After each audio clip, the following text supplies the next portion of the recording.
তাওহীদি জনতা বলে এক উপদেষ্টা, সে আমাদেরকে কটাক্ষ করেছে। আমরা অনতি বিলম্বে গোটা জাতির কাছে ক্ষমা প্রার্থনা করতে হবে। চিল্লায় বলেন ঠিক কিনা?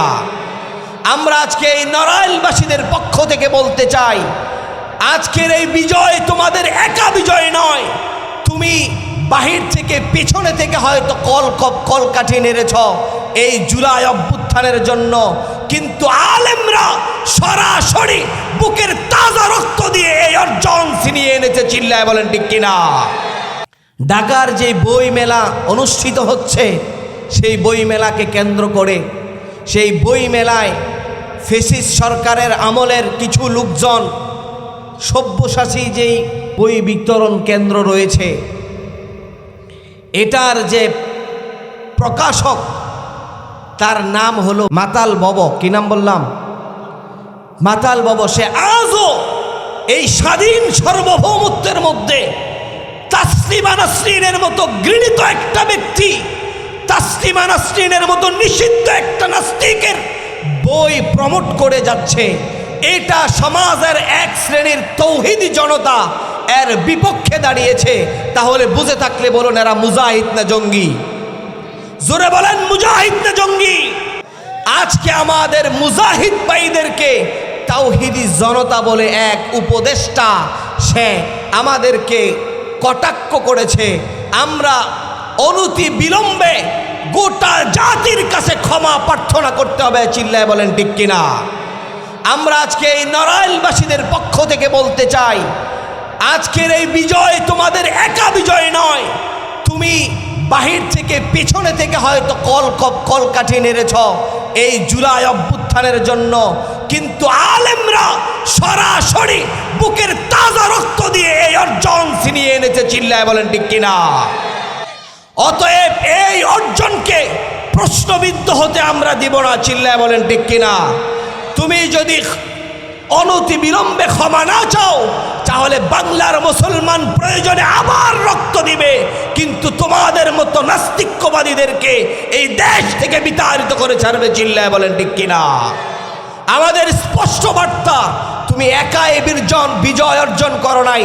এই বিজয় অর্জন করতে যারা শাহাদাতের সুধা পান করেছে, তাদের সাথে আমরাও একমত ছিলাম। আমরাও তাদের সাথে রাজপথে নেমে আন্দোলন করেছি।